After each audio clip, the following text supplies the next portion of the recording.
Hi, my name is Katie Malone. And I'm Brendan, the husband. And you're listening to The Little Flock, the podcast that offers practical insights about living a counterculture of goodness, truth, and beauty in a world of increasingly hostile secularism and indifference. So, if you're looking to learn from two imperfect followers of Christ about how to live like the wheat amongst the darnel, this is definitely the podcast for you. Hi everybody, welcome along to this month's episode of the Little Flock podcast. It's great to be back. Yeah, it is good, isn't it, Kate? It's been a month. Doing well. That's we're so far consistent. We've strung two together in a row. Just a couple of quick little admin things to get out of the way before we jump into today's topics of conversation and the questions that you've sent us. We've got some great stuff to talk about today. First of all, please, whatever platform that you are listening on, if it allows you to give this show a rating, please give it a rating. If you're able to give it some stars and a positive comment or two, all of that really helps the show. Please subscribe on whatever platform you're listening on. That way you'll be kept up to date every time we publish a new episode of this podcast. If you want to support the work that we are doing, you can do that in two ways. One is you can go to lifenet.org.nz and you will see a donate button, and it's got details there about how you can make a donation. You can either become a one-off donor or you can become an AP supporter of the LifeNet Charitable Trust and support our important ministry work that way. If you're in New Zealand and you do that, you will get a tax receipt, which means that you can claim back your tax at the end of the year. The other way to do it, if you're interested, is go to patreon.com, become a $5 monthly patron at patreon.com/leftfootmedia. The link is in today's show notes. And you will get access to a whole heap of patron-only content. So our patrons get exclusive content every single week. So if you're into stuff like commentary on cultural issues, current affairs, our monthly Conservative Conversations podcast, you get the full length episode of that if you're a patron, etc. So there's there's lots there. If you're interested in that, that's another way of supporting our work. Last but not leastly, is leastly a word? Don't think so. No, definitely not. I'll be in trouble, team, later on. Katie is a lover of the appropriateness of the English language. Right, yes. Because you studied what? Not the English language. No, it was other languages. Translation, Italian, yes, linguistics, wasn't it? You see, I know, I remember. Good husband. I didn't study linguistics, but yeah. Oh, I keep saying that, but that's not. So I've been telling people. Telling people I know. Porkies. My wife is a PhD in right, international intelligence. No, she just she studied Italian and other stuff like that. So yeah, stuff like that. It's terrible. I'm gonna. You know nothing about nothing. What's that proverb? First rule of life. First rule of life is if you're in a hole. No, you know nothing about nothing. Well, if you're in a hole, don't keep digging. So I'll put my spade away right now. Okay, so one other thing. If you want to send us your questions and topics you'd like us to talk about, please do that. The best way to do it is to go to lifenet.org.nz, and at the top of the page there you will see a link for how you can actually fill in a form on the LifeNet website. You can also find that link at the littleflockpodcast.org. So we've got a new URL. We've things have been sort of up in the world. Yeah, we are. Things are moving and shaking. I should have said that actually. We've got a brand new URL just for this show. So the Little Flock Podcast, no spaces, all lowercase, .org. And if you go to that URL, that takes you to our podcast page. And all the episodes are there. You can share it with your friends. And so there's also a link there at the top of that page for submitting your questions. And it takes you to the LifeNet website, and it's a form on there. You don't need to give us your name if you don't want to. That's totally optional. I know a lot of people do, but you don't have to. So it's totally anonymous. We don't read out names on here generally anyway. So send us your questions, send us your topics, and we will have a look at those. We actually had one come in just a couple of days ago, which we're going to look at in this episode. So that's how to get in contact with us and send us the questions that you want us to answer. Right, with that all out of the way, the burden of admin. The Brendan spiel. Yeah, notices. Okay, everyone sit down for notice time. I used to hate that. Does that irritate you? No, notices don't bother you. No. Man, it must be a dad thing. Come on, I ain't here for notices. Let's get the show on the road. We had, speaking of shows on the road, over the weekend and last week, we were pretty fortunate in our little church community, and there's a school attached to it as well. We had this awesome guy called Andy Mullins come from Melbourne, Australia, And We get an Australian come and talk to us. Yeah, and about parenting and he's parenting really with lucky, faith and parenting with virtue. And yeah, what do you think? It was pretty awesome. It was pretty good. Yep. I was pleased that I twisted your arms and elbows and knees and legs and all the other things I had to twist to drag you out of the house on a weekend. Yeah, well, and to be fair, I did come a little bit late, but hey, I had has been acknowledged. just to explain what's going on here. I had a lawn to mow. And what else did I have to do? Lawn to mow. I had music to prepare for church, so I just had to. But I did arrive and a little bit late. But it was we came in separate cars. But getting Brennan to do anything on a Saturday apart from projects is a pretty big deal. So yeah. I gave hours of my project time to that. That's right. To the project, but of it was our worth marriage. it. It was. It was awesome. He is awesome. Yep, it was great. Yeah, well worth the time. And you went along to the Thursday night. I I had something else on Thursday night, so I couldn't do that. But you went along to the Thursday night where we talked about parenting with virtue. Parenting for character. Parenting for character. And you talked about virtue. And yes, yep. He's got a PhD, is it, in neuroscience? Yes. Yeah, so it's quite fascinating to have that tie-in. Yes, yeah. Yeah, it was great. Lots of little funny stories, which I always appreciate. Funny stories. I love me a funny story. You love me a funny story about other people's children. Not my children, but other people's children. Really good. Yeah, really solid, just good moral stuff, even if you weren't coming at it from a religious point of view, I think valuable for everybody. Yeah. How would you say, because Thursday night there was a bit more neuroscience-y sort of stuff, how would you say that factored in? Could you think of anything in particular when you think about neuroscience tied into talking about character and virtue and was it just sort of just general behavioural tips around that? Oh gosh, I have to cast my mind back. It's been a long weekend. An actual long weekend. It has It was so full happy weekend. Happy birthday, King Charles III. The kids keep calling it Queen's birthday. We can't get a head around not the Queen. Not the King. Not the King. Queen's we birthday. baked him a cake and we ate it for him. No, we baked the twins a cake. Okay, It was actually their birthday. our children's birthday. But here you go, King. There's the remains of the day. Oh, you can't have it? I will eat it then. He talked a lot about the importance of modelling and, those early formative years. Yeah. Yeah, which I found really interesting. Yeah, just how important it is to get your family culture kind of under control. ASAP. Yeah, that's right. It's never too late, right? But no. Well, it's funny because I've noticed that. I don't know about you, but I feel this a bit lately and you get the comments from our eldest because they notice that we've become better at parenting. Now, with the younger children, they're like, hey, how come we didn't get that, or they get away with this, or it's quite funny. It's like, oh, I'm sorry, we just, you poor suckers had to endure you were the training dummies for our train wreck of let's do parenting by feel. Yeah. So but that's true though, establishing a pattern and being consistent with it.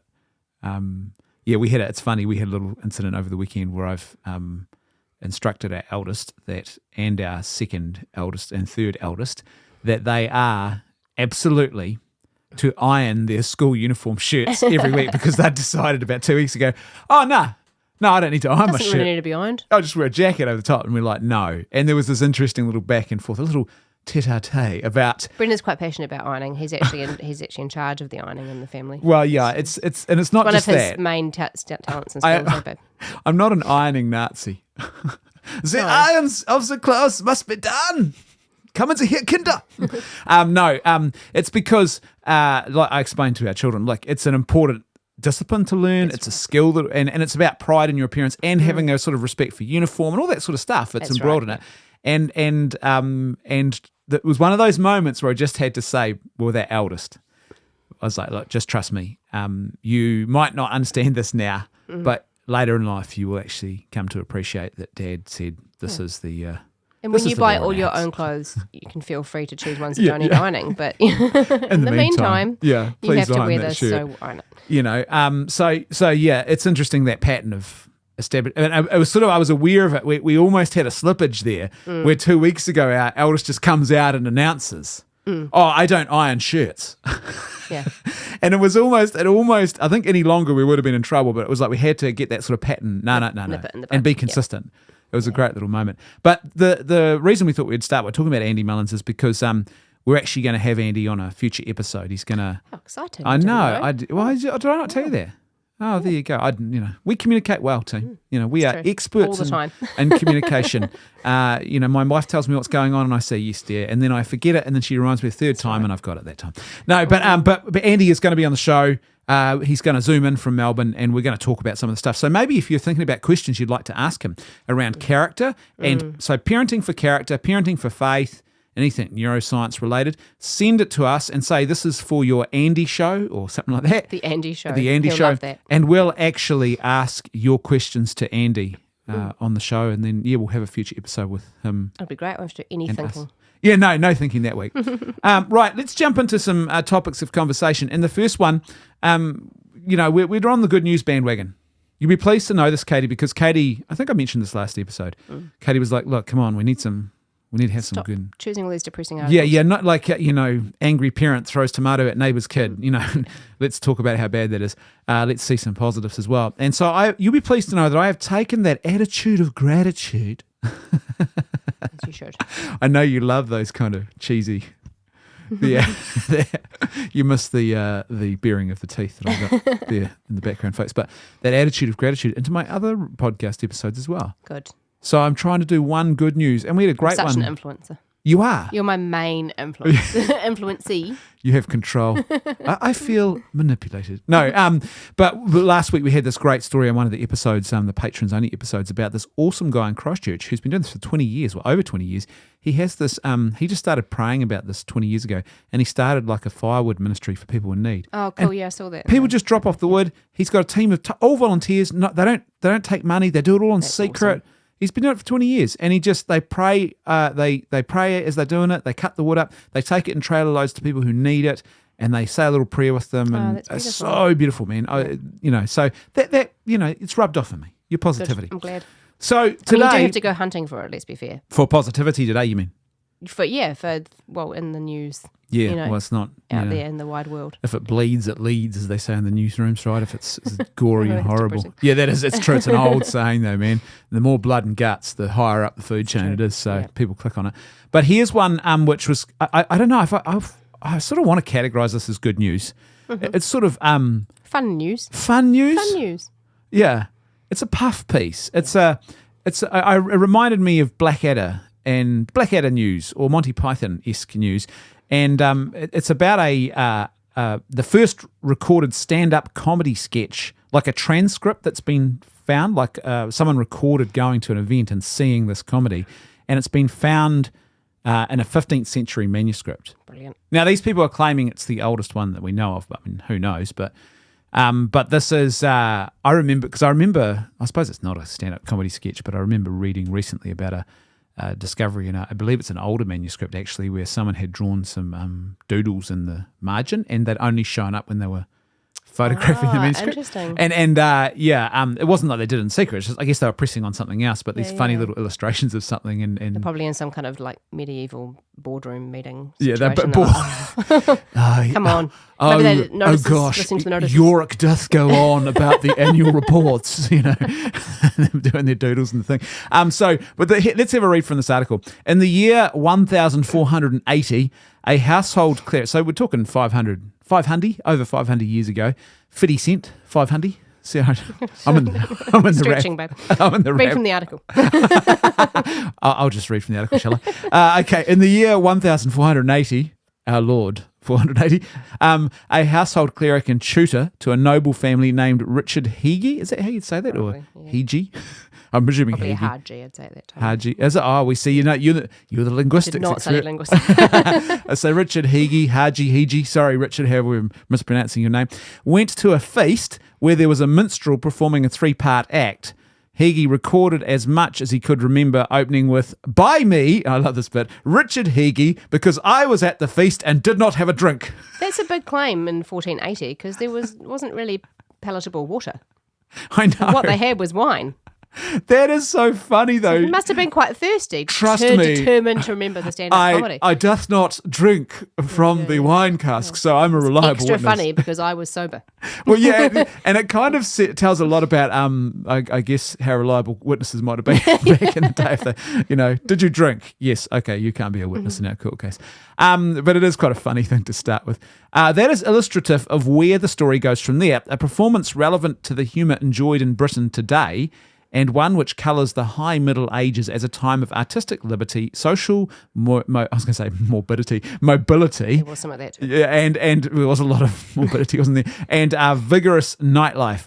Higgy's booklet contains 3 texts gleaned from the Jester's material, and its 3 parts were a hunting of the hare story featuring a killer rabbit, a horror story, a mock sermon in prose in which 3 kings eat so much that 24 bulls explode out of their stomach and begin sword fighting. So, If it bleeds, it leads, babe. some dark humour going on.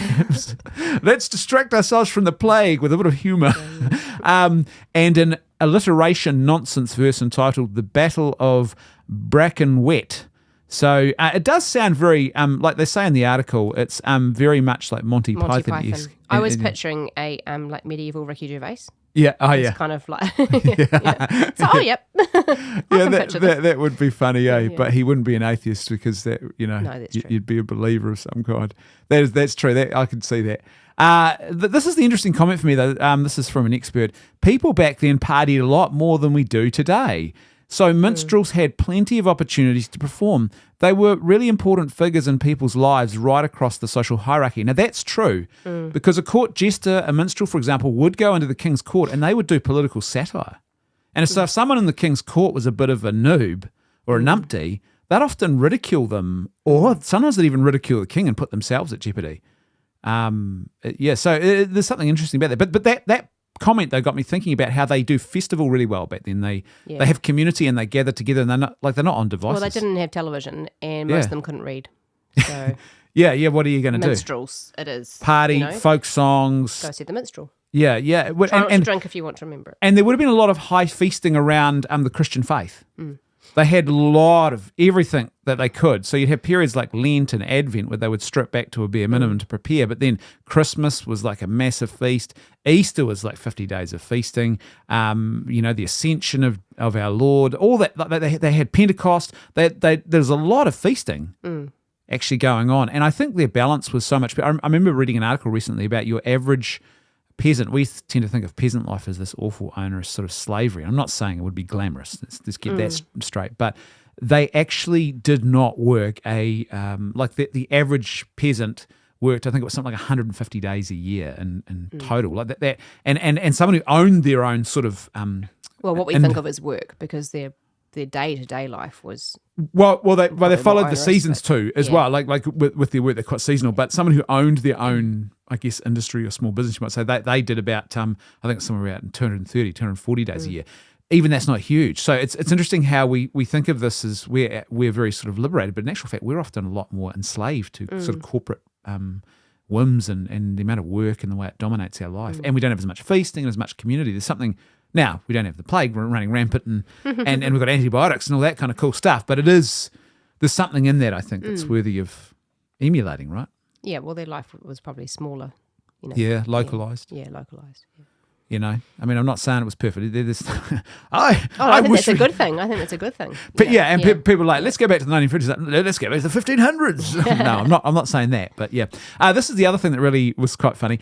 It also shows that what we sometimes think of as a society, this is the Middle Ages, of science-denying religious tyranny created not only these talented comics, but people who enjoyed their work enough to copy it down. Now, the reason why is because we're wrong. This is one of the great myths that came out of the Enlightenment. It's one of the black myths that spread after the Enlightenment, was that we lived in this period of darkness and evil and tyranny until these Enlightenment thinkers came along and said, let's all be liberal and satisfy our own desires, and then they enlightened the world for us and gave us all this stuff. But in actual fact, they weren't science-denying.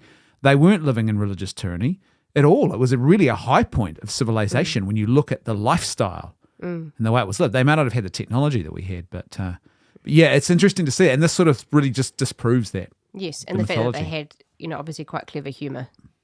Yeah. And an interest in that is quite a pointer to their intelligence. Yeah, and it's joie de vivre. The joy of life. Yeah, and they also there's sort of clearly a sense of that the humour is, like you said, it's intelligent. But it's also like earnest and sincere, and there's a sort of, I'm under no pretenses. I'm sure there were absolutely larrikin louts who were a bit, bawdy, shall we say, and some of the humour, but generally there's a sort of a beautiful sort of innocence to it. It's not cynical or, I don't know, like, modern stuff is... The cynicism's a big thing in humour now, eh? Yeah. Now, we both enjoy The Office, but The Office probably brought a lot of that to... Oh, yeah. But there was equally slapstick and... Yeah, but you know what? It's like, Office, but it was sort of more like that, everything sucks. Let's find the humour in the fact that I don't know, person's an a idiot. stapler and jelly. If you watch The Office, you'll know what... Okay. So anyway, that was the first... Can I call that a good news story? Yeah, go on. Go on then. Funny news. Have a good chuckle. So that was funny news. The second article that I thought we'd actually start with that was worth having a chat about, I think, was this one from Greg Smalley. Mm-hmm. And it is, does your wife feel loved? Dun, dun, dun. I read the headline and I thought, I feel like I'm being targeted by this article. The Holy Spirit has chosen to speak to me through this article. These people are spying on me. No, but it's a short article, so let's just read it because it's really great. It starts like this. For the worst. Oopsie. Freudian slip. Freudian slip. For the first wedding ceremony I officiated, I developed an analogy using the bride's bouquet as a picture of a thriving marriage. I explained how those beautiful flowers required water, sunshine, and proper pruning to grow, and I related each of those basic horticultural needs to a particular relationship skill: communication, a spiritual relationship, and conflict management. That's quite a cool little... That's quite, How is your bouquet, Katie? That's a very lovely little analogy. Unfortunately, the only thing I could think of for my last relationship point was fertilizer. I can see where this is going. Much like fertilizer helps flowers grow, if you want a strong marriage, you need to spend time each day fertilizing each other. That's what he said, without realizing what he was saying. The guests started laughing. As I tried to recover, the groom whispered, if you had finished your point, I could get on with fertilizing my bride. So, yes, I know, but a body humour at the old Christian marriage there. But yeah, so, didn't quite realize. When I was thinking, because, my dad, my grandfather, my great-grandfather, my great-great-grandfather, they're all farmers. And so I thought of like cow poo. When I thought of fertilising, I was like, what? Why would they be throwing fertiliser at each other? And then I realised, oh, I see now. Anyway, so despite my botched analogy, there was an important truth about marriage that I was trying to convey. I hope the young couple could see past my words to understand this key principle. For a marriage to thrive, each spouse must invest time and effort nourishing the relationship. That's so true, eh? Mm-hmm. Really. Yep. And you got to both take responsibility. Yes, that's right. Yeah. How often does that sort of fall? I think I don't know. What do you think? I think there's a pattern. Maybe it feels to me like where one of you is struggling or busy, and the other one has to pick up the slack, and then remind the other one, look, hey, we've got to both invest in this. Yeah, that's right. Yep. It's a constant struggle, though. Yeah. And the worst times are when you're both just crazy busy and yeah. But it's a struggle worth having. Yeah, I agree. The hardest part for me is actually having that conversation, and you sort of feel a bit, man, do I want to be that spouse, or am I reading the room right? Am I really the one at fault? Do you mean you feel like you might be whinging a wee bit? Yeah. It's sort of like it's hard to. I think when you're in I don't know about how others find it, but I sort of feel because I'm not. We're not parents to each other. We're in a relationship of total self-giving love, and we come as equals, giving 100% each and total self-giving. And so it does feel a bit awkward to be that one spouse who notices maybe that something has slipped, and then feels the burden of having to raise that. It's like, no, I don't want to be a bit of a stick in the mud, but I've noticed that. And they're not doing that too often either.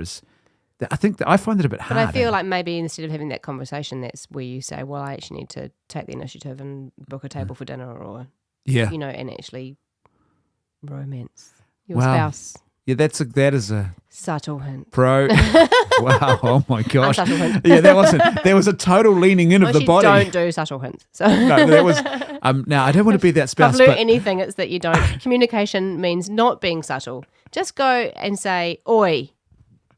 Enough already. I feel Take targeted. me out for dinner. This is our podcast. Buy me some takeaways. Yeah. Force me to watch a movie. I doth feel targeted. Shall we go to a minstrel show together? A 3-part minstrel show. Be up for that. But yeah. We were going to go to a modern day minstrel show. Remember I asked you to get tickets to a certain British comedian for Christmas?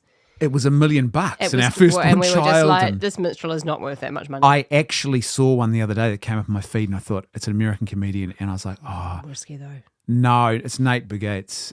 He's so funny. But is he funny to me? Because sometimes... Yeah, you've laughed at some of his stuff.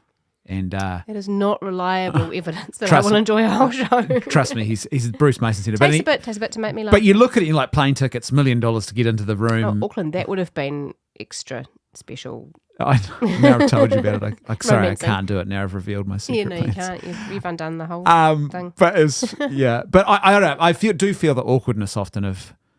Do you feel that or not? You're like, I don't care.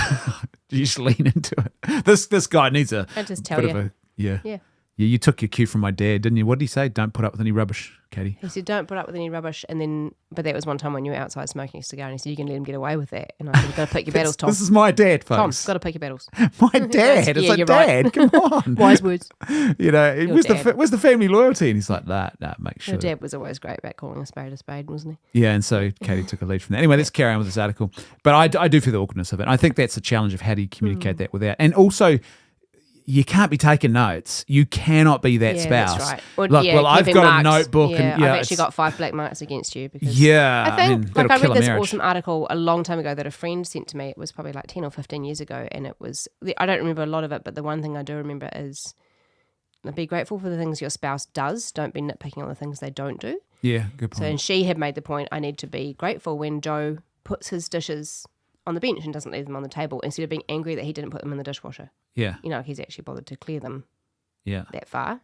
And actually choosing, He's learning. choosing to see, the good they do, not the bad. Well, that there they is a don't do. momentum, a progress towards virtue too. Like we're all working on that, and we notice it. I notice it in you. I hope you notice it in me. It's like, oh yeah, every second time he does actually load the dishwasher He correctly. put the dishwasher on last night. I was I like, know. Moses. He I know. noticed it was full. He put it on. Yeah. And I even opened it. I at was the a little end. bit like, I could have got those 2 other bowls in, but it's all right. Yeah, I know. I was like, I know. If it was me. I know there's going to be a critique of these Tetrising that goes on here. Nah, it was awesome. But yeah, there's a Same movement dishes. towards virtue that happens, and I know for you, like one of your struggles is sticking around and having a conversation. You'd rather go away, think about it, and come back. I'm a Malone. We like to have the big stoush and then move on, and we're best mates afterwards. And we have 2 different ways of dealing with conflict. But you have made that movement, and you deliberately, like when we were first married, you'd just you wouldn't want to engage. You'd want to think and then come back and engage. And I'd be stuck there going, well, I want to engage now. And so we sort of meet each other halfway, and there's that sort of movement of virtue on both sides that's sort of, it's that's what marriages are all about, right? Anyway, let me carry on. Ephesians 5:28-29 reminds us that a husband should care for his wife with the same intensity he nourishes his own body. To nourish is a behaviour, so husbands must spend time every day doing things that help a wife feel loved. Like the Apostle John explains, let us not love with words or tongue, but with actions. That's from 1 John 3:18. Instead of telling your wife that you love her, your job is to learn how to love her with your actions. To do this successfully, you must take on a servant's mindset. Nourishing means seeking to put her needs before your own. This is the call to self-giving love. Yep. And it's so fundamental. And what I love here is that it's kind of crazy, but in the modern thinking, I was watching something last night, actually, and it was meant to be a bit comedic, but the question was asked, well, how do you really love someone? And someone said, yeah, that is a good question. How do you really love someone? And I was like, no, that's not a good question. Or that's a really terrible question, and a culture that's confused, because you can actually tell if someone loves you, and their actions will be seeking your good. Their speech right. will be seeking your good. And if it's not, it doesn't matter if they say, I love you. They don't love you if their actions and speech don't seek your good. And so when often I'm speaking in high schools, I talk to young women and they're like, how do I know he really loves me? Look at his actions. Sheer was wrong. It's not in his kiss. It's in his actions, and and how he treats you. That's so he might have the sweetest mum honey tongue words about, oh, I really love you, and you mean so much to me, and my world, it's just everything's, you're my rock. But if he doesn't treat you with respect and virtue, That's right. then that's not true. Yep. So actions Don't matter. trust a charmer. Yeah, well, that's right. Yeah, a charmer without action. It'll only get you so far too, lads. If you're listening, Yep. you got to back it up sooner or later. Next, figure out which specific actions help your wife feel loved. And this is the good bit. This is why I thought we'd focus on this article, because this is important. You often hear this, oh, you love your wife, do stuff for her. But this article but that's hones in on it. You've got to be really careful there. Like, you're lucky because my love language is acts of service. I'm lucky. You're lucky that I tell you. It's not hard to figure out, right? Like, well, it was at first, though. Was it was, yeah, because we got given the love languages book, and I was like, and you were like, nimby pimby, I'm not reading that nerdery. Doing a quiz. We got given it for our wedding, and it was a wedding present, and it was one of the best wedding presents we ever got, it turns out. But I resisted it for, I was like, oh no, new agey, nerdy love book. Yeah. And it was spot on. It was so practical. There's only 4 love languages. And the key to them is learning what your one is and what your spouse's is. And then you recognize, we give and receive love often in different ways. Yeah. And so here I am trying to show you I love you. And you're like, that's not my love language. You're like, let's play a ball game together. I'm like, I'll just be over there by myself. Anybody who knows me knows me in the board games. Sure, let's play which a board would be, the love language of quality time. Yes. Yeah. Which I am like, do we have to? Yeah. And you're and you also, the other thing I discovered is you often have a love language for receptivity, so how you receive love, and another one for giving, and they can be different. Yes. So your giving language is gift giving is one of them, I think. Is it true? It's true, isn't it? My giving is acts of service. No, as well as receiving. Your gift giving is pretty phenomenal because you know how to give a gift that actually. I try. Yeah, I mean you do both actually. That's to be fair, that is true, and they can change, I guess, as well. They definitely can change. It's important to. We probably should redo the quiz. Yeah, but that book actually turned out to be really practical and very wise and really helpful. If you haven't read it, you should read. You can read them online. I think there might be 5. Is it? No. Acts of service, quality time, gift giving, words of affirmation, and touch. So you're right, 5. Yeah. So someone gives you a hug, and other people are like, don't give me a hug. I want you to empty the dishwasher, to show me that you love me. Yeah, and then that's interesting, and figuring out how each other is different in that way. It's really really helpful. So this is the bit about this article that's quite good. Next, figure out which specific actions help your wife feel loved. Don't make an educated guess or treat her the way you would like her to treat you. Don't apply the golden rule here. And that this is important. What he's talking about here is what's called the platinum rule. So the golden rule is do unto others as you'd have them do unto you. The platinum rule is do unto others as they would have done unto themselves. If you've never heard that before, you've learned something today. Your guess may be different from what your wife actually needs or wants. The best way to do this is to have your wife complete this statement. And this is a key one, folks. And probably for husbands as well. To be fair, this is framed around men, but it's for both parties. I feel loved when, and then you complete the sentence. So if I said to you, I feel loved when, what would you say back? When you put the fire on, bring the firewood in. Pyromania. See the things that need to be done and do them. Arson is a love language, number 6. Yeah. Well, you're going to love what's coming up in a few months' time. When you see a job that like, okay, well, if I don't do that job, then Katie's going to be the person that does it. Yeah. Which... I don't get angry when you don't do it, but it's nice to have it done. Oh, no. Here's another thing, men and women, if you're listening. There's a really interesting little cue, a little spoiler alert that will come into your house when you have kids. Watch what your wife or your husband, what irks them about the kids' behaviour. Oh, yeah, that's a good one. And it really does. It's like, because you came out yesterday, poor old Katie came out, had a nap, and the kids had just... I don't know. I had cleaned the kitchen before I went upstairs. And then she comes back and like, let's take every bowl, every cup, every spoon out of the drawer, and then we'll leave them on the bench. And there's no benches wiped down. There were some in the lounge too, wasn't there? They're all over the show. And poor old Katie comes out, and what is the first thing she sees? This failure to do just basic, simple acts of service, put it in the dishwasher, give it a wash, stuff like that. And so for her, that's tough, a tough moment. And so as a husband, I get to see that. I go, I can learn from. I can seagull in on the back of my kids and be a really good husband here. Next time I will do that act of service, and I know that's what she's looking for. It's also because they came downstairs and they all were immediately like, "Mum is here. We need food." Yeah. We need food right now, and they don't trust me. No. Maybe I'm too hard on them. They just know. Good at snacks. Dad's not giving us snacks. We'll go to the mum creature. She will give us our food. I feel loved when, and then ask your spouse that and get them to complete it. During each season of marriage, your wife will need something different, and those needs could change in an instant. Very, very wise man here. Stay current on what she needs today. So every 5 minutes you need to just text. I reckon there's a game too. I reckon there's a little bit of a gimmick here where you ladies are changing. Like, I think he's got used to this. I will just change things up a bit and not tell him.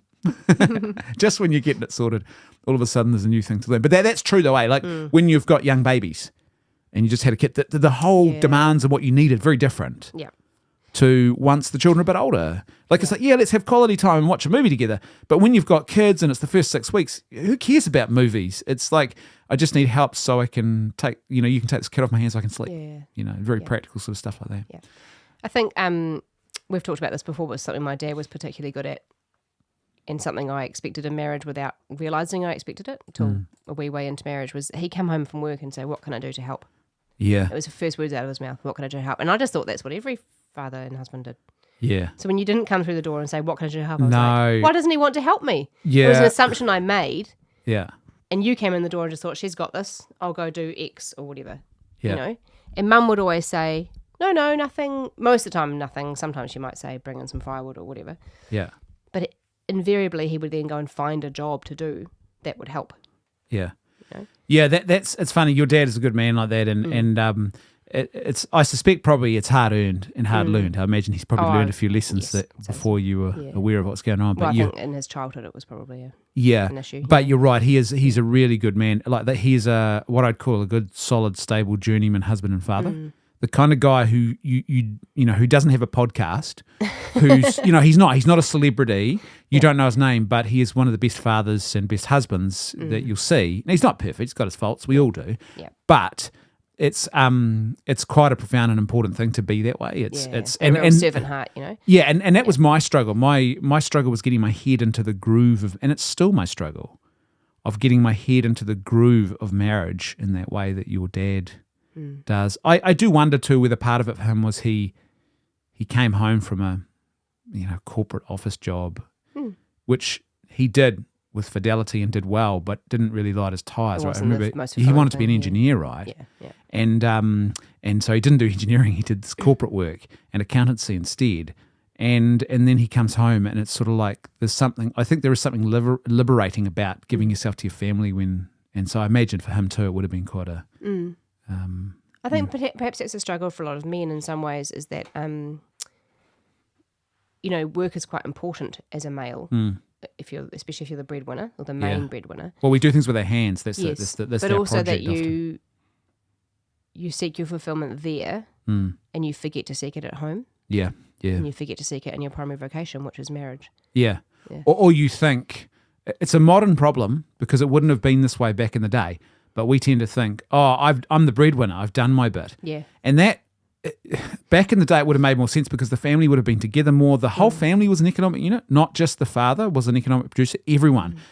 We read this in the book of Proverbs, right? About the wife, the good wife who sits at the gate and sells the things she's made. Right, she has her own economic control and management. Yeah. And the family, the children would have been part of that economic production as a family. The family was an economic community. We've robbed that of the family now. It's like individuals in the family become economic producers, and if they're lucky, they get enough money to sort of feed each other.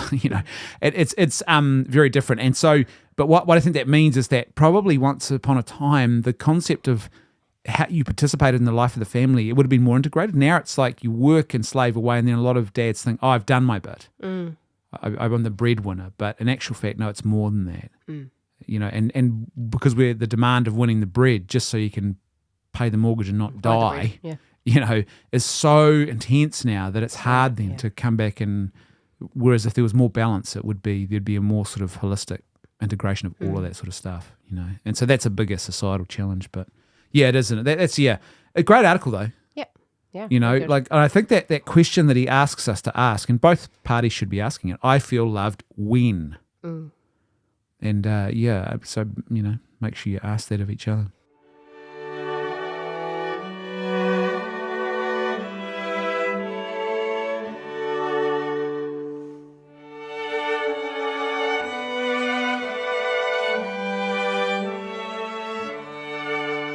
Right, that little musical interlude, Katie, means that it's time for our moment of goodness, truth, or beauty, and our scriptural reflection for the month. And as per usual, ladies before gentlemen. Go first, am I really had to think about this, not because I couldn't think of one, but because I had several. Oh, you always have I don't know. You got them saved up and all lined up. I'm like tucking them away in my mind. So I had to narrow it down, which took me a while. Yeah. I was thinking about how our children can be witness to us. Yeah. Yeah. So witless or witness? Witness. Both. Yeah. Both end. Both end. Yeah. And we were at a parish event a week ago for the Feast of Pentecost, and there was like pedal mania with the crazy bikes with the kids. If you're not living in Christchurch, you may not have heard of pedal mania. You need one in your town. Make it happen. This guy is amazing. He's basically engineers all these weird bikes and things, and he turns up, and for 2 hours he sets up like a marked off, roped off area on a field, in like the school field, and he unloads a truck full of the weirdest bikes and contraptions. They all pedal in different ways. So some of them got to pedal backwards, some of them got seats for 3 people. It's amazing, and you just hoon around this. And the kids just go crazy for 2 hours. It's an amazing awesome. thing. That's so amazing. that was there, and there was sausages, pretty typical Kiwi Free lunch sausage for sizzle, kids.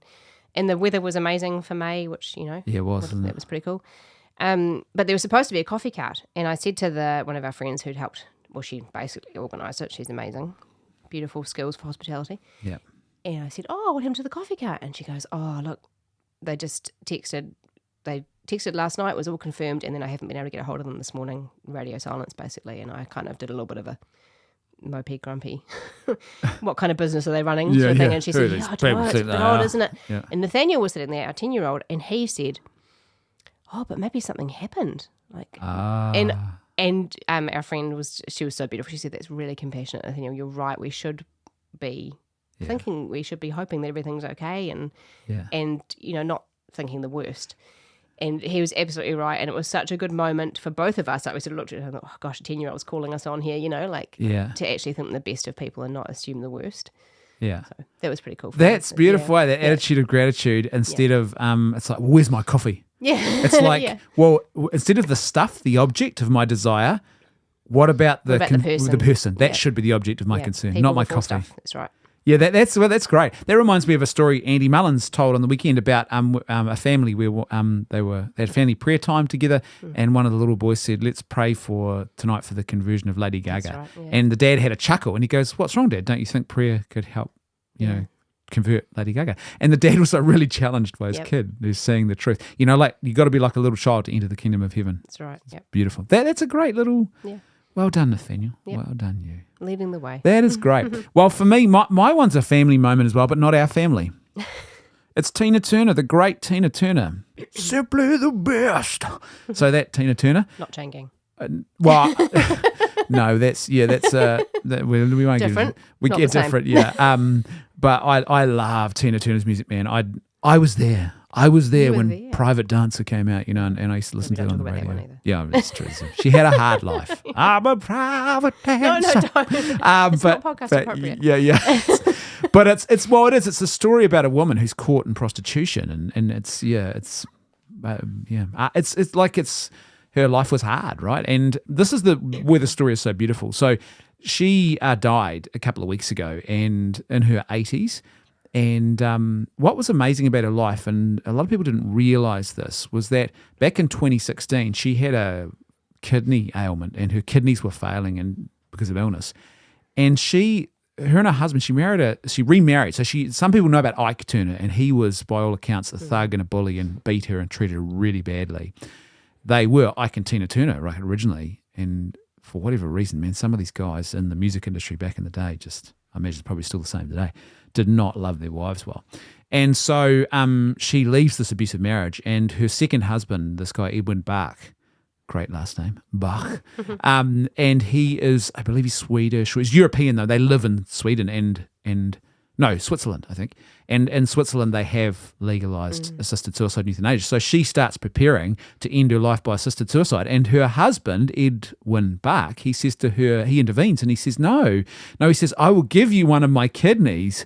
He says, "Don't do this." He says, and this is the quote, she said he told her he didn't want another woman or another life. It's beautiful. What a man. What a man. And so she accepted this profound and loving gift. She could have said, "No, I don't want this anymore. I want out." She could have had some crazy idea about, "Wow, no, I don't want you to be subjected to me. going downhill and so I'll have euthanasia. No, she doesn't. And she accepts his offer. She rejects assisted suicide. She takes this loving gift from him, and then she had another 6 years of life, and then she dies peacefully at home of natural causes a couple of weeks ago. And that's amazing. Like, there's so much in that that's amazing. So, first of all, the fact that she got 6 full years that she would have robbed herself of with the lie of euthanasia and assisted suicide. Secondly, that a more humane option was available, and in her mind it didn't register initially, so she's thinking, Thirdly was that the loving gift of her husband, who actually, just his loving gift actually transforms everything, and it's like a beautiful, and it's the beautiful self-giving aspect of it as well. And the fourth thing for me is this self-giving love of a husband who literally, like Christ, gives his body for the church. In Ephesians, we're hearing just a moment ago, he does that for her. Yeah. And this is what's so beautiful is this is the absolute antithesis to her first husband and the way he treated her. He treated her as an object. He used and abused her. And this guy treats her as the pinnacle of his self-giving love. This is the person I must give myself to the point of giving part of his body to her. And it's like a healing thing. She actually experienced what authentic, I was going to say husbandry, that's not the right word, but what authentic spousal love is after being in a relationship where she saw nothing but authentic abuse. Yeah, that's true. And it's so beautiful. I just, for me, it's just amazing. It also speaks to me of that choosing to suffer for another person. Like kidney transplants, no laughing matter, right? No. For her or for him. No, well, he was slightly younger, but he's not young. Yeah, but it's still hard. It's a hard ask. Yeah. And, that he chose to suffer for her, and the love and the goodness that can come out of suffering, and how often we try to avoid suffering when actually it can be so good and so beautiful. Yeah, I just, what a man, and what an example. And there's so much in that we need to learn from. So that was my moment of goodness, truth, or beauty. What about your scripture reflection? Oh, yeah, this one was a bit of a hard ask as well, to be honest. But in the end, I chose this one, which is something that came to mind over the weekend when we went to Andy's talks. He talked about the virtues, obviously, as the building blocks for forming character and for bringing children to faith. Yeah.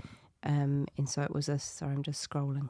That's right. Scrolling is allowed. It's from Colossians chapter 3. Therefore, as God's chosen people, holy and dearly loved, clothe yourselves with compassion, kindness, humility, gentleness, and patience. Bear with each other and forgive one another if any of you has a grievance against someone. Forgive as the Lord forgave you. And over all these virtues put on love, which binds them all together in perfect unity. I mean, the whole chapter is awesome. Yeah. Obviously. But that in particular, I think, because he talked a lot about if we're not doing something out of love, what is our motivation? Our motivation should always be love. Yeah, great point. And that there's just so much to do in the family. Yeah. In bringing faith and virtue into a family setting. Above all, you have to have love. Yeah. You need all those virtues. Yeah, but love is fundamental. Kindness, humility, gentleness, and patience. How much do we need those on a daily basis? Yeah. But we need love above all. Yeah, it's your total. Beautiful. It's non-negotiable, right? Yeah. Yeah, that's beautiful. So for me, I had from Philippians chapter 2, it says this, from verse 3 onwards. So I've got Philippians chapter 2, verse 3 to 11, and it says this, do nothing from selfishness or conceit, but in humility count each others better than yourselves. Let each of you look not only to his own interests, but also to the interests of others. Have this mind among yourselves, which was in Christ Jesus, who, though he was in the form of God, did not count equality with God a thing to be grasped, but emptied himself, taking the form of a servant. Being born in the likeness of men, and being found in human form, he humbled himself and became obedient unto death, even death on a cross. So not just death, but a horrible death. Therefore God has highly exalted him and bestowed on him the name which is above every other name, that at the name of Jesus every knee should bow in heaven and on earth and under the earth, and every tongue confess that Jesus Christ is Lord, to the glory of God the Father. And I was thinking about that because obviously he's writing to the Philippian church there. I've been reading, by the way, a bit. I've in my early morning when I get up early and do my morning prayer and scripture study, I've been reading actually the journey of Paul through Acts again, and it's quite amazing. So sort of getting that context. But here he is writing to this church in the Philippian church, Philippi. But this I thought was really important to families. This is for any community that strives to be a Christian community, and the family should be. Christian families, a Christian community. Do nothing from selfishness or conceit, but in humility count others better than yourselves. And don't look to your own interests. Look to the interests of others. Have this mind among yourselves, which Christ Jesus, who though he was in the form of God, did not count equality with God a thing to be grasped. And I think particularly for parents, we're like, well, I'm the boss around here. But in actual fact, your parental greatness will come through that self-giving love. Now we're not hippies.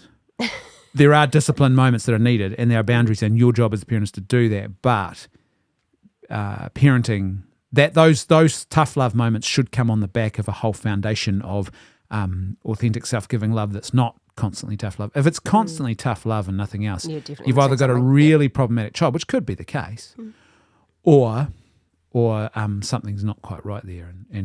But your greatness will come, that humility, and it will get. It also, I think, when those tough love moments come, it gives you the actual power and the right to be a tough love parent. If your kid knows that your mum or your dad has sought your good and humility in every other way, and then this moment arrives, it's like there's a certain authority that they've been bestowed with, but if all they do is just stop that, don't do that, go to your room, like it's less likely to be taken as seriously as they get older. It's not received in the right way, the openness of heart isn't there to receive. It's like there's no integrity from it. And kids see that. They know if there's no integrity. 100%.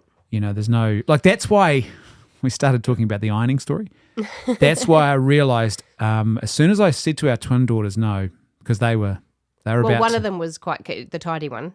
Yeah, said I'll iron. And the other one said no, I don't need to iron. I'm not going to. And, it was and she'd taken her lead from older sister. And I thought, okay, in this moment now, what I've realised is there must be integrity and consistency. You can't have one family member who's just making up the rules and then everyone else is bound by another rule. Because why would I take mum and dad seriously if it's arbitrary? That's right. So that humility and that seeking the good of others is just so foundational. So that really spoke to me this time around.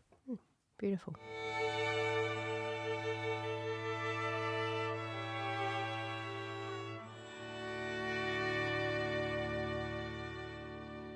Right, so it's time then to jump into our listener questions. We've got 3 great questions to look at today on this episode. The first is this. Hi, Brendan and Katie. Do you have any tips for fostering a joyful spirit in our children and in the home? So much in the culture seems to weigh heavily on children's minds these days. And it's so true, right? Because there's a lot of people now talking about this. Well, not a lot, but more people talking about this now. The fact that childhood anxiety rates are going through the roof. Yeah, post-COVID and in Christchurch post-earthquakes. Yep.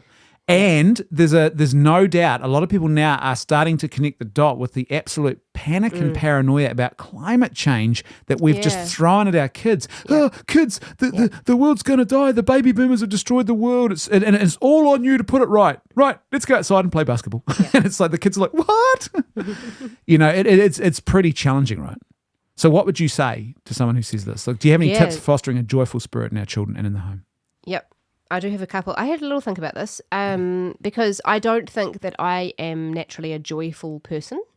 Oh. And I think that you sort of either have a temperament that's joyful, that leans towards joyfulness, or you don't, right? Yeah. Not that black and white, but you know what I mean, right? Like sometimes you have to work at it. Yeah. The first tip I had was you have to model it. You have to model joy. Yeah. And you have to model everything that you want your kids to become, be and become. Which is, something that I've really been convicted on the last 48 hours, thanks, Andy. But, I've always sort of known it, but I think it's always good to be reminded, we've got to model how we want our children to behave. They will learn what they see.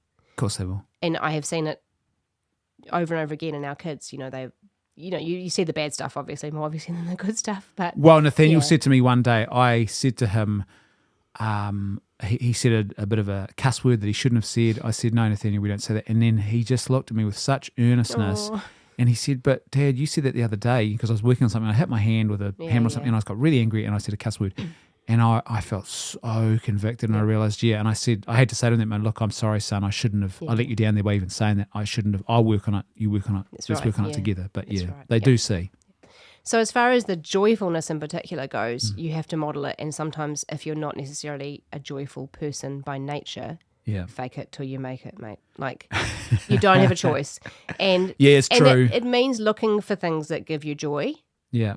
And it means helping your children to find those things. Yeah.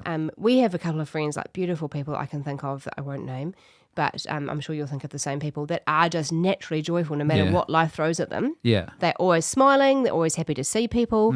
And I know, like, I can be or come across Little Miss Mopey Pants, you know, like I'm not, I have to kind of push myself to find that joy. So that's my first thing, model it. The second thing, or perhaps it should be the first thing, is that joy is a gift of the Holy Spirit. It's a fruit of the Holy Spirit. So, you know, if it's a fruit of the Holy Spirit, then we ask the Holy Spirit to give it to us. Yeah, you know, that's where it comes from. It doesn't come from just, you know, eating your favorite chocolate bar. Oh, I feel joyful. You know, you have to actually demand it, basically, and say, I want that. And we want it in our family. Yeah. So praying for it's important and cultivating. This was going to be my point is we often think of things like this, like these states, as being things that somehow magically come or they're sort of just there or we somehow access them. No. They actually have to be cultivated. And it's really, really important. You have to work on this. And we've seen this in our home. Yes. If you don't, then, you know, so if you want a culture of joy and a joyful spirit in your children, you've got to cultivate that in your home. Yeah. And you've also got to help them to see, like sometimes that means pointing out things. Like with our kids, I say, well, we should be really grateful for the fact that we got to go to church in peace today on a Sunday morning. Or we had this family picnic and there was no bombs dropping like there are in Ukraine. You know, like, so we actually give them a sense of, instead of what are we missing out on? Oh, my friend's got the latest thing. Yes. I don't have that thing. It's do not let joy come from possessions. Yeah. So but what have you got? Number one mistake. What have you got? And celebrate that. And I think you've really got to cultivate joy. And it is a proactive thing. And I think that here's the thing about joy as well. By the way, if you can hear that noise, it's the rain. It's suddenly just come pelting down here. Love the rain. Rain is beautiful. The rain brings me joy. But what we often too think of joy as like a sort of self-referential gratification type thing. It's like you've just said, the rain brings me joy. And there are definitely things that bring us joy. But joy is also something much deeper than simple mere happiness or pleasure. You can have a state of joy even in the midst of crisis. Our youngest daughter is named after a lady named Edith Stein, and she was a Jewish philosopher, one of the greatest philosophical minds of the last 150 years, in fact. And she had a conversion to Christianity and became a Catholic and ended up becoming a Catholic nun. And because she's Jewish, though, the Nazis targeted Jews everywhere they could find them. She was Jewish and Catholic and a nun. Yeah, and so she ticked a whole lot of boxes they hated. Yeah. She ended up being rounded up after the Catholic bishops in the Netherlands spoke out strongly against the evils of Nazism. So they started targeting Catholics as well, and of course they found out she was Jewish. They'd been hiding her in a convent away in the Netherlands, and they found her there. She ends up going to Auschwitz concentration camp, and she's killed there. But the accounts, the final accounts, we have the eyewitness accounts of her final days and hours. She takes her joy with her into that darkness, and she's doing things like brushing the hair of children who often, we know from the accounts that sadly a lot of women with kids, they just broke down. The trauma of, by this time they knew what was coming, and the trauma of it all just destroyed them. And kids were often left abandoned because their mums had fallen into sort of a state of catatonia or their own sort of emotional breakdown. And so there's stories of her, she's gathering these children around and she's being a mother to them and she's brushing their hair and she's bringing them comfort and joy. She's singing hymns apparently as they're being led into the gas chamber. That's what joy looks like. And it doesn't mean that she's sort of, joy is not a naive sort of, I think in our cynical modern world we tend to think of it that way. It's this sort of naive, happy, clappy about everything. No, joy, it can be really present too in moments of great suffering. And I think the Irish do joy, funnily enough. I know this sounds strange, but they look darkness in the face and they're like, it's another day, it's just part of life. Let's get on with life. So I think one of the ways to cultivate joy is to have a realistic outlook on life. Like, what are we owed? Well, we're not owed anything. We're not owed a single hour of our life. That's the first thing. We're not owed any of the privileges that we have in life. Memento mori, I think, matters. You are dust and unto dust you shall return. If our children get that sense, there's sort of a grounding that then helps them to see those moments that are really beautiful gifts in a different way. I think you do have to protect children too. Yes, that was going to be my next point, that if you're concerned about the weight of the culture on your children, you need to not wrap them in cotton wool. Like, they're going to get enough of that. They're going to know the news. They're going to know what's happening outside in the big world if they go to school. Just wherever, they're going to hear it. They don't actually need it in the home. We don't watch the TV news Yeah. or listen to it on the radio for this very reason, because our kids, there's some anxiety in a couple of them. Yeah. But they know enough of what's going on, and we also want them to know from the true perspective and from the perspective of Christianity, shedding light on the news, on the things that are happening in the world, not just what the news wants to tell them, which, in my opinion, isn't helpful most of the time anyway, unless it's the weather. Ideologically corrupted. So we don't have the news on, and we actively try to avoid them watching it, because it's just every time it's been on, it's led to... Yeah, and to be fair, I think a reason for that is our secular culture is very utopian now. And this is what happens in utopian cultures, because you cannot build a utopia. It's an absolute absurdity. It cannot be built because human beings are flawed. We are fallen. We have a fallen nature. The line between good and evil runs through the heart of every human being. So there will never be a perfect utopia. You can't build it with technology, which we're trying to do at the moment, or politics. Those are the two ways we're trying to build those utopias at the moment. You can't do it. And so what happens is secular society is falling into despair, because it's like, it's not working. It's not working. And so I think what you've got to do is you've got to deliberately help your children have a vision of reality that's authentic. The Christian vision of reality negotiates evil and suffering and stuff very well. And I think you've also got to shield them. Maybe there's conversations that you need to have as parents that they don't need to be party to initially, or find ways to have the conversation, always ground them in hope. And I think you've got to deliberately correct the excess. So here's one thing. We do know that the climate is changing, and there are things we're going to have to negotiate about that. Like there's going to be parts of the world, for example, that are going to experience challenges to how they live their lives because of a changing climate. But what we've got now is we've got climate alarmism, and it's off the charts. And you do probably have to step in as a parent, and we've done this, and sort of correct it where like if they're having a homework discussion and it comes up, or they believe the myth of overpopulation. That's not the problem. The problem is we don't have enough people, actually. And so you don't want to scare them the other direction, but you want to sort of say, they're like, oh my gosh, we've got too many people. Because I'm seeing young people who are buying into the ideology of what's known as antinatalism, which is like, well, we shouldn't have kids. Yeah. And it's like, no, there's a loss of hope in that. Yeah. So save the planet for no people. Have a baby. That's how you, and I get it. There's all these other things too that weigh heavy, because it's not easy, is it? Because then the challenge, well, how do we afford the baby? Yeah. But the point is that what I think one thing you can do for kids is give them inspiring people of hope as role models, particularly younger role models, people who have lived in dark times but have actually done amazingly courageous things. And like Sophie Scholl's one of my favourites, and our kids know about Sophie Scholl and her brother Hans, and they get a sense of heroic courage in the midst of challenge, and it's not. You don't just sort of shut up shop and say, oh, well, we're going to die, it's all over, the climate will get us, and if not, some aliens or the AI will suck my brain out and turn me into a Terminator. It's just, it's all doom and gloom. So I think you've got to actively, it's really, again, it's actively fostering a culture of hope. And I think just get away from, like you've said, get away from devices and go and do ordinary, I was going to say mindless, but they're not. I think... They're joyful things where you don't have your but also it's the mind engaged. simplicity of joyful things, especially for young children. And I mean, it's a little bit different for our older girls now, but for our younger kids, it's keeping childhood simple. Yeah. And I thought to myself, now when I think about joy and happiness and children, there's a great philosopher I think of, and I've read lots of his books lots of times, and his name is A.A. Milne.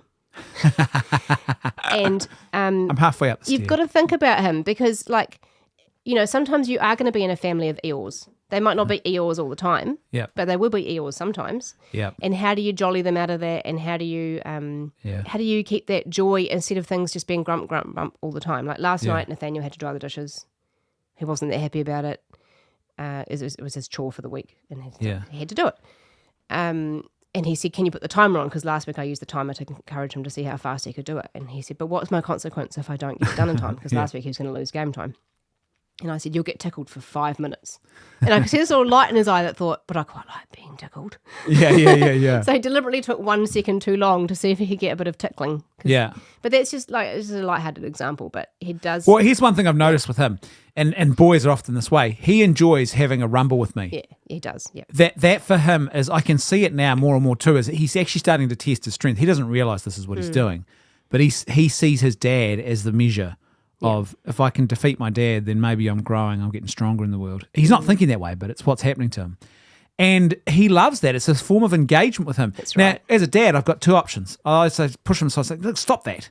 Yeah. I'm busy here saving the world, son. Somebody's wrong on the internet.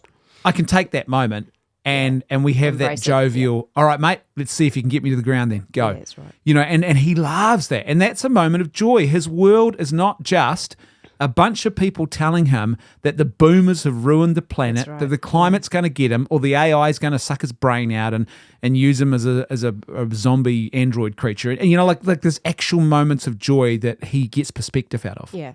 That pull him out of that lie. And I looked up this poem of A.A. Milne's that I remembered called Happiness. This is how it goes. It's quite short.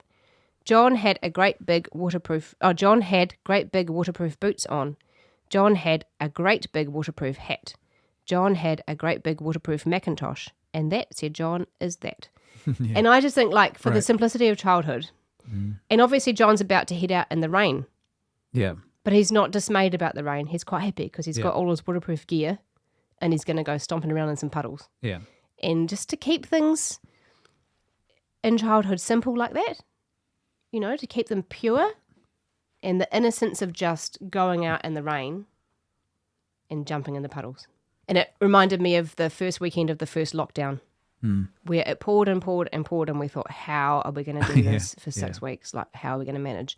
And that Sunday evening, I said to Nathaniel and Eleanor, put on your raincoats, put on your gumboots. The gutters need to be emptied. Yeah. And they were out there for an hour in the rain. They loved it. They came inside and they were so happy. Couldn't get enough of it. And then, thank you, Jesus, the sunshine for 5 more weeks after that. I think you're right. I think there's little things you can do, like each day try and remember, even sitting around the dinner table, have dinner together, by the way, you should do that. That cultivates joyfulness, I think. And what's one thing we can be actually grateful for this day? Everyone just share that. Try and do that even just once a week if you remember. Yeah. Give your kids little responsibilities that are their sort of thing. Like, speaking of the rain, we have a gutter at the end of our cul-de-sac which can sort of block up and it starts to sort of flood a little bit. And so Nathaniel has now taken it on his shoulders because we sort of gave him responsibility a couple of years ago about this because we had some quite big flooding around our area of someone had to go out and sort of check the drain. And so he came out with me initially and now that's his thing. So he has a sense of response. Now, why is that important? I think it's important because it's actually teaching your children that they can actually have power over circumstance. It's a simple thing. You either sit there and go, oh, the drain's flooding, what do we do? Or I have power to actually change the course of that water. Now, not always do if the flooding's too great. Yeah. But what's happening more and more is our children are being disempowered. They're being saturated by scaremongering. And they feel... Don't go outside when it rains. You'll get wet and cold. And they feel absolutely powerless in the face of the world. And we often have a tendency as parents, I think, to want to wrap them in cotton wool. Don't do that. Fragility culture, which some really good authors, by the way, have talked about in the States, experts in this field. Jonathan Hyde's one of them. You can't, if you wrap your kids in cotton wool, man, that if you want to talk about despair and losing joy, do that to them. It won't help. Give them, people talk about resilience, but I think very few people are serious in understanding what that actually looks like. Yeah. It's what actually needs to happen is you need to have children have a vision of reality that's bigger and a sense of empowerment. And it's all around the practical. For a sense of empowerment for a child is, I have some practical ways of engaging with the world, and that gives me a sense of sort of I'm not just a mindless player in all of this. So yeah.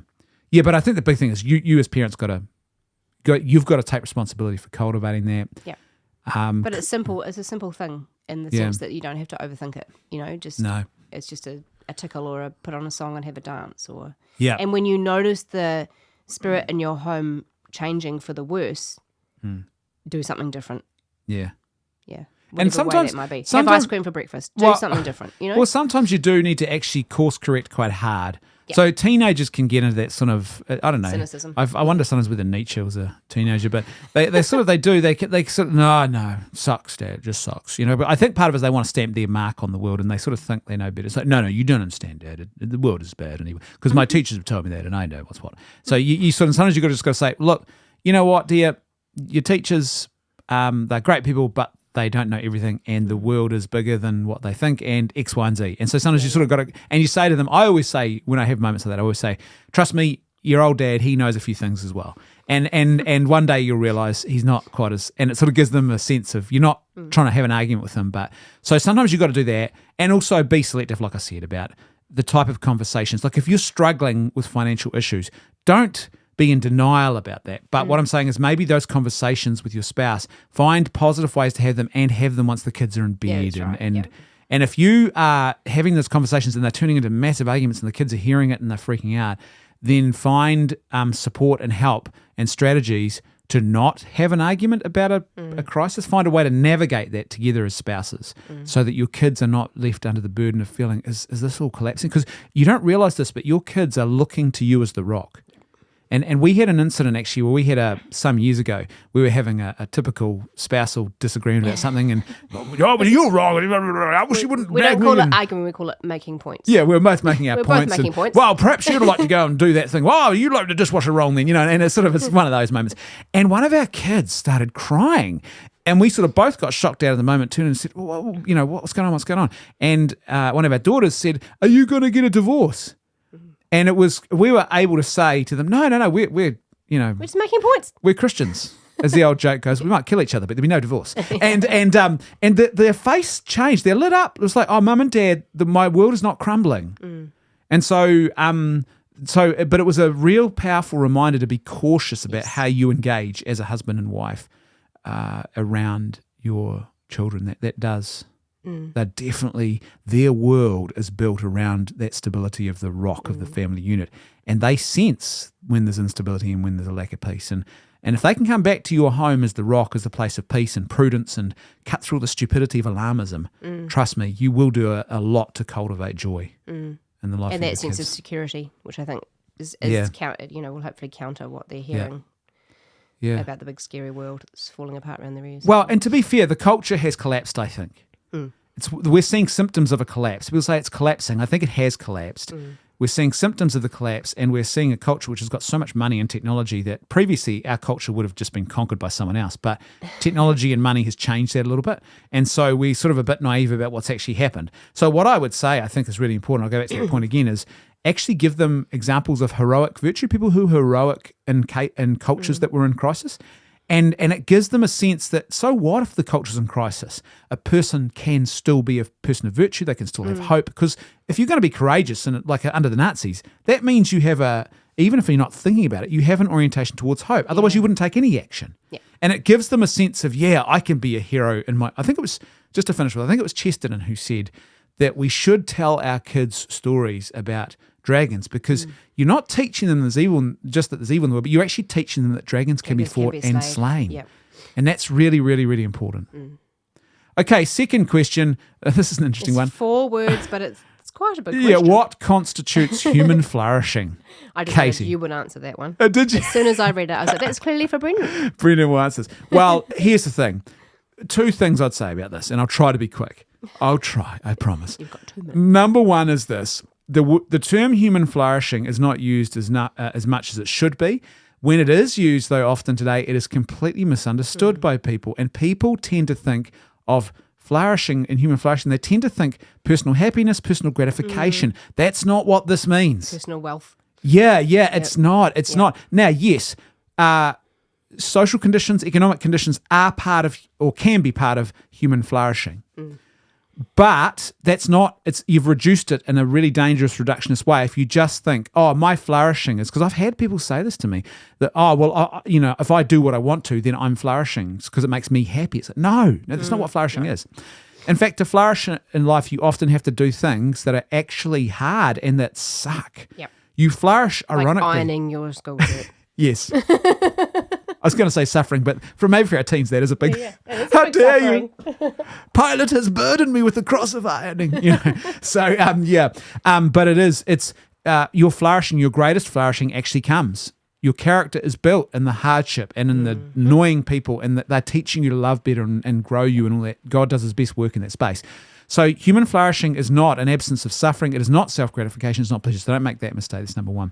Number 2 is, in order to understand that, I think, and this is where things can get a little bit tricky for people today, you've got to have a comprehensive, transcendent, religious vision of reality, the human person, and morality.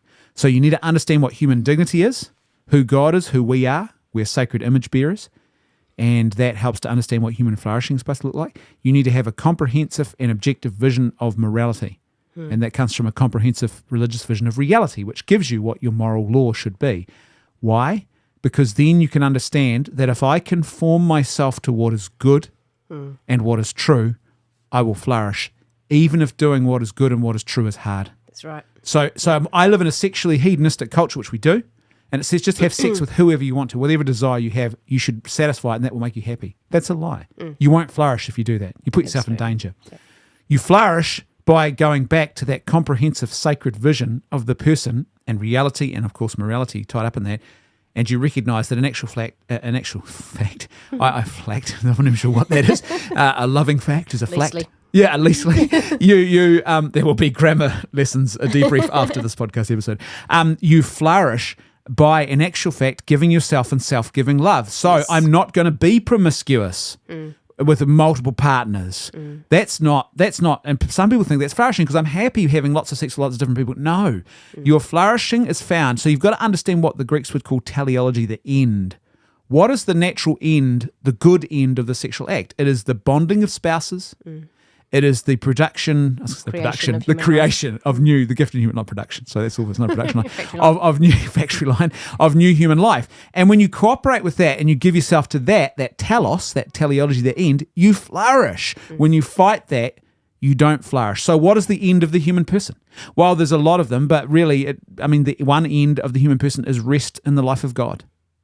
And so rest is going to be fundamental to our flourishing. Peace. The fruits of the Spirit are part, it's all that sort of stuff. So it's really important. The big mistake I think people make, as I said, is that they think flourishing means my personal happiness. It doesn't. It's not the same thing at all. And when you cooperate with goodness, when you cooperate with truth, you actually discover your freedom. You become freer, and you start to flourish. Same for a group, same for a family, same for a society. And what harms that is when you think that license is freedom to do whatever you want. That's where you find no, you don't find your flourishing at all. So yeah, hopefully that answers. Did you want to add anything? My answer was going to be that to truly love is to flourish as a human. Yeah. So I think that's less true. words, but the same thing.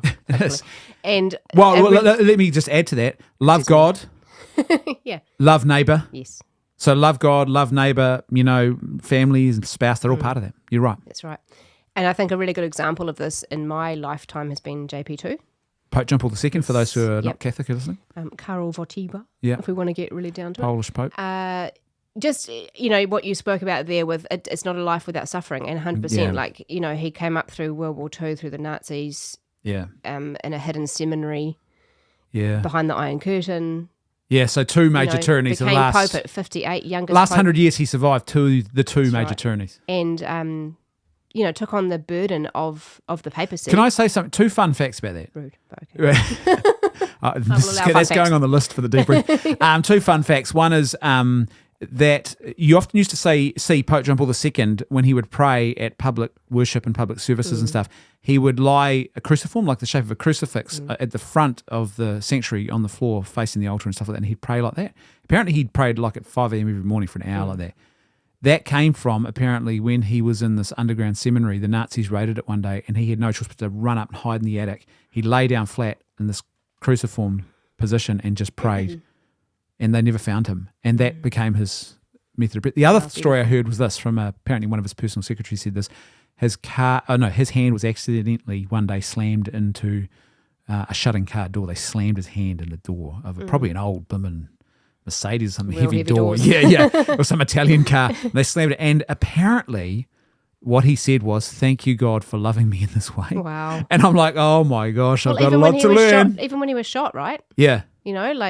The beauty of that he took that assassination attempt and he used it for good. He forgave his it's true. attempted assassin.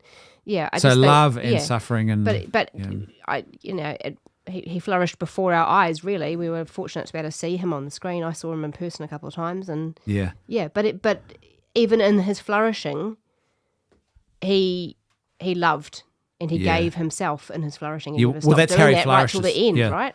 That's the paradox because the society says you'll flourish by seeking it. The Christianity says, no, you give yourself away. So Nietzsche was wrong. Nietzsche says, what doesn't kill us makes us stronger. That was one of his big maxims.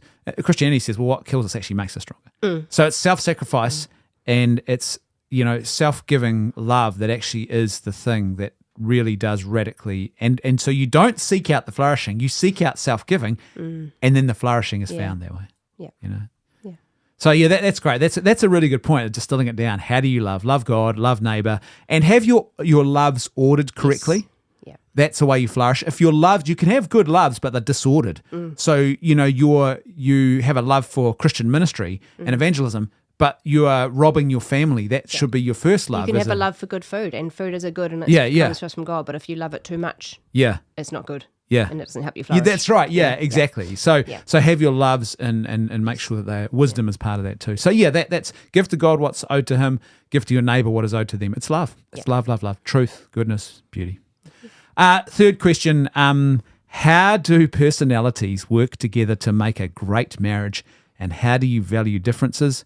Maybe looking at someone who's recommended the Clifton Strength Finder. Now, do you know about Clifton? I've done the Clifton Strength Finder, but So it's a long have time I. ago. Yeah. We didn't do it for marriage reasons. No. I did it for a ministry team that I'm involved in, and you do the same. Yeah. For those who don't know much about it, we won't go into great detail, but Clifton, what's really great about it is it recognises particular characteristics or strengths you have. You might call they are leadership strengths.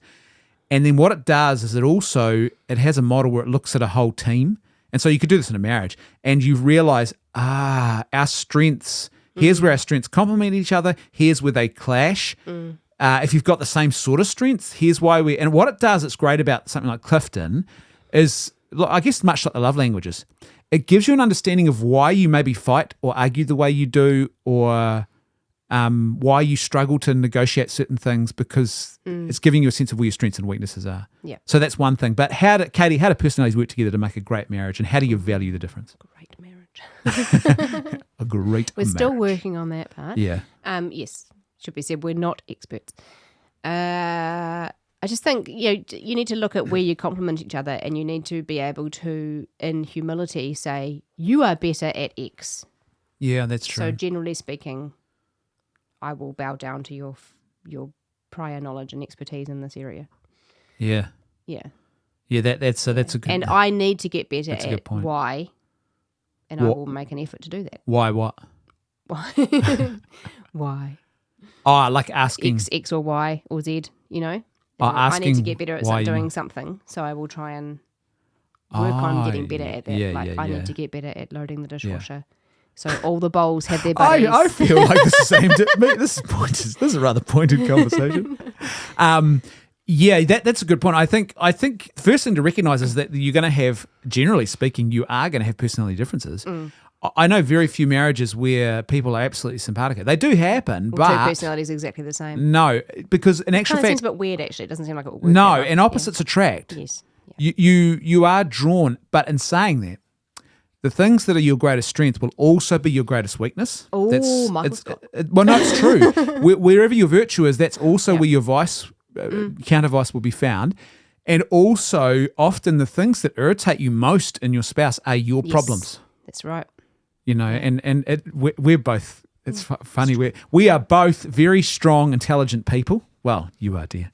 You know, I'd like to think of myself as intelligent. No, but we are. We're both strong, intelligent, clearly enunciating communicators, and so that's a great strength. It's also one of our dynamite weaknesses, because it's like, I'll tell you what's wrong, and you're like, I'll tell you what's wrong. I'm going to go Google that up right now. Yeah, and so we both have a tendency that can, you see how that can overstep. So, and I often get frustrated. I'm like, hold on a minute, she's acting like she's the bloomin' intellectual boss of me. And at the same time, that's because I'm often acting like I'm the intellectual boss of you. You know, that they sort of, we see a weakness that's actually our weakness. We project onto the other. So I think the first thing is to recognise you do have personalities, and differences are actually not a bad thing. That's right. No, differences are great. Yeah. Because I think too many people freak out. They think, I think when we were first married, we had and you don't even remember this, I know, we had that argument about where the rice should go in the cupboard.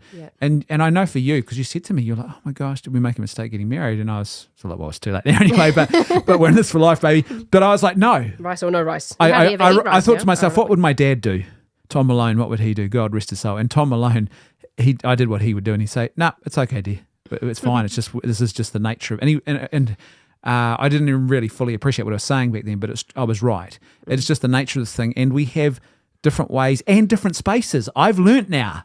Oh, here we go. There's a space that Katie has claimed as her own, and I was trying to claim it as my own space. So it was like you wanted that sort of nesting, the domestic space is yours. And I was like, no, I will decide where the roast goes around here. Thank you. And it was like, it's like, get out of my space. So I had to recognize, and it was sort of finding some of those boundaries that's a factor as well, I think. Yep. How do you value differences? I don't know. That's a hard one, isn't it? Because sometimes you sort of put up with them. You maybe need to, but you maybe also need to recognize where those differences are a good thing. Like, I was going to say, I quite like managing the budget. I don't always like managing the budget, but it is my strength. Yeah, you're really good at it. And that you appreciate that I do that. Yeah. But you actually let me know that you appreciate it. And not say, oh, you and your money, and stop telling me not to spend money. And you actually say, I appreciate that you do that for our family and that you serve our family in this way. Yeah. It's funny that because I feel a little bit like, oh man, if you were to go to be with Jesus a bit before me, I could be in real trouble with all these things that you. There's a spreadsheet, babe. Let's use the spreadsheet. You'll be fine. I'd look more at it than and one like, spreadsheet, oh multiple my spreadsheets. gosh, this thing's alive. It's AI. It knows more than I do about our budget. Let's get Dad in here. He'll he probably would help. How do you value difference? I think what you've got to do is you've actually got to have a healthy respect for the difference. So I think I'm getting better at this. It's always a struggle though, but it's recognizing, you know what, that thing that I find frustrating, that difference is actually really important. So when we were first married, that whole thing of I wanted to have the argument, you want to go away and contemplate then, that's actually a really wise thing. I saw it as a hindrance. The difference though was really important. So funnily enough, for both of us. So but particularly I saw in your going away to contemplate was actually allowed you to come back more level-headed and calm about an important disagreement or conflict we'd had. So you'd been considered and you had thought out actual arguments and points to make, and it was calm. The Irish stoush is actually not always the good thing at all. No. In fact, often it's not. I think so that you've got to value the difference though. It flows on to other areas as well where you'd want to maybe buy a thing or spend, X amount of money on something we actually needed. And it was fair enough, but you'd come in and say, this is going to cost that much, and I'd sort of fly off the handle, whereas if I could go away, you learnt to come in and say, please can you think about this, I've done the research, this is how much it'll be, this is the best option, and I'd say, okay, I'll come back to you in this amount of time. Then it worked quite well. As opposed to just barreling in and saying, we're going to buy this thing. And that's having the humility, the virtue of humility, to recognise I'm not the smartest spouse in the room. We're smart together. That's right. And if you both have that attitude, you'll be fine. If one person has it and the other person doesn't, you're in trouble because then they become a subservient sort of slave. But you recognise, so you've recognised there is prudence in this guy who is sort of saying, we just got to do certain things and so I curb your excess and you curb mine. Yes. Yeah. And so your tendency may be to research too much and not make a decision when it needs to be made. My tendency to make an impulsive decision. They both need to be curbed. There needs to be a golden mean. And that, but you've got to value the difference. You've actually got to say that is valuable that she takes that approach and that I take this approach, and together. And sometimes you have to call each other on and just say, look, I think we need to make a decision now. Yeah, we need to make a decision, or we need to spend more time discerning. And do we really need it? Because I've plenty of things. You're my discernment yardstick. I often tell people I come with some crazy idea, and Katie says, yes, dear, okay. And now she knows to give me the time. She's learnt, don't have an argument with him about how crazy that idea is. Just let him come to that conclusion by himself. And some of your crazy ideas have been awesome, though. That's right. And that's when I know. We're standing in one of them. Well, the office. Yeah, that's right. And that's when I know, because that's funny. That was an example, wasn't it? You were like, what? An external office on our property? Like a portacom? What are you talking about? But it was the right decision, right? I could see something. But I didn't really fully appreciate it. I saw something but didn't quite get it. And then vice versa, there's been things where you've seen that I didn't quite understand, and then I've realised, oh no, So that's that recognising the difference and having the humility to go with that. And I think also thinking that differences can be a real blessing in how you parent your children as well. Sometimes they need your approach. Sometimes they need my approach, depending on the situation. I've noticed that with Nathaniel. Yeah. And I hopefully it doesn't feel too onerous on you, but I've noticed sometimes I try to do this as lovingly as I can, but I'm like, man, my wife's this beautiful woman who loves our boy. He's the baby boy. But I'm like, now it's the time for Dad to kick in the chief and come in and say, look, son, no. And you're like, oh, my boy. And I'm like, I'm looking at him going, my warrior. He's got to, you know what I mean? And you're going, that's my boy. And there's that sort of tussle because he's got to that age where it's sort of it's interesting to see that dynamic. But you're right, there's that difference. And I think you've got to work with each other. And I think don't sweat the small stuff. Yeah. Like, I'm trying, there's probably something happened yesterday or the day before. And what I can't do and you can't do is go, oh my gosh, I'm going to fixate on that. Katie came in and did this thing, or Brendan came in when I was, and then all of a sudden it becomes this big burning volcano beneath their relationship. You just got to go, well, it's just our differences. You have to teach yourself to say, when you're annoyed by something the other person has done or a way they've behaved or whatever, is to say, well, I'm sure that at some point in the last 24 hours, I have been just as annoying in another way. Actually. Yeah. Again, it's the humility, isn't it, to say. And it comes back to communication, because the danger too there is that's absolutely right and you're spot on. And I think my danger in that regard is to say, oh, well, we don't need to talk about anything because I'll just forget it's it. Okay and now. You forget it. It's all but no, out. What you got to do is you got to have the humility to let go of the personal grievance and I've been wronged and I have a right. But also recognise, okay, well, at some point we'll have a conversation, or maybe this is a bit more serious. We need to have a conversation, and you can't just sort of walk away from everything and be indifferent. Definitely, about like if the niggles right? keep niggling, don't just keep ignoring them. You need to actually have that conversation. But you're right. You can't have that conversation from a point of personal grievance and I'm the wrong party and I'm perfect and you're not. Yeah, that's right. So you've got to have both and. Yep. So hopefully that makes sense, folks. We're like, we don't know what we're doing, but here's our advice.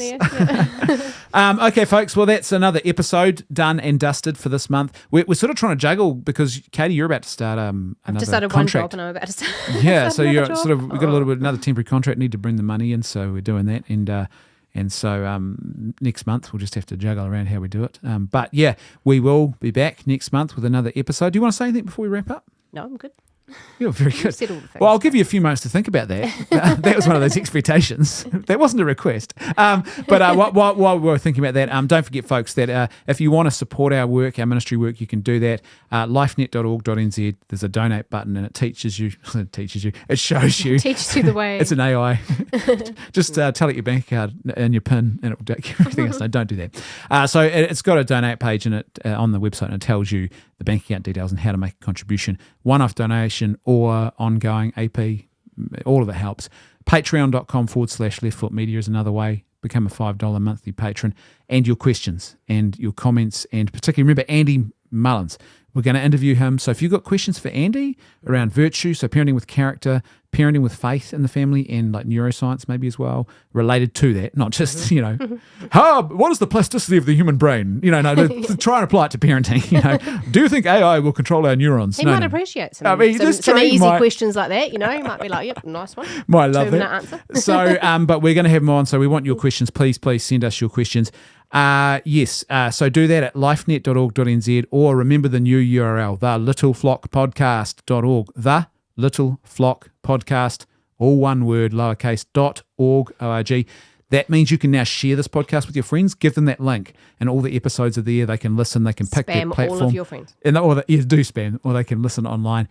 Send us your questions, and send us your questions for Andy, and when we do that interview, and also just send us your questions in general, and do you want to say anything now that I've given you a bit of space? Said all the things. You've said all the things. You did well. Let's go and do our 3-part minstrel show. Let's see what's happening with the kids on this King's birthday. Thanks. Quing's birthday. Oh, Quing's, it is Quing's birthday.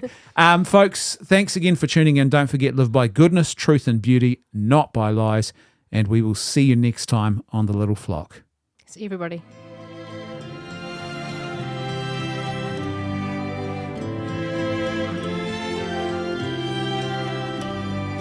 The Little Flock is a joint production of the LifeNet Charitable Trust and Left Foot Media. If you enjoyed this show, then please help us to ensure that more of this great content keeps getting made by becoming a patron of the show at patreon.com/leftfootmedia. Thanks for listening. See you next time on The Little Flock.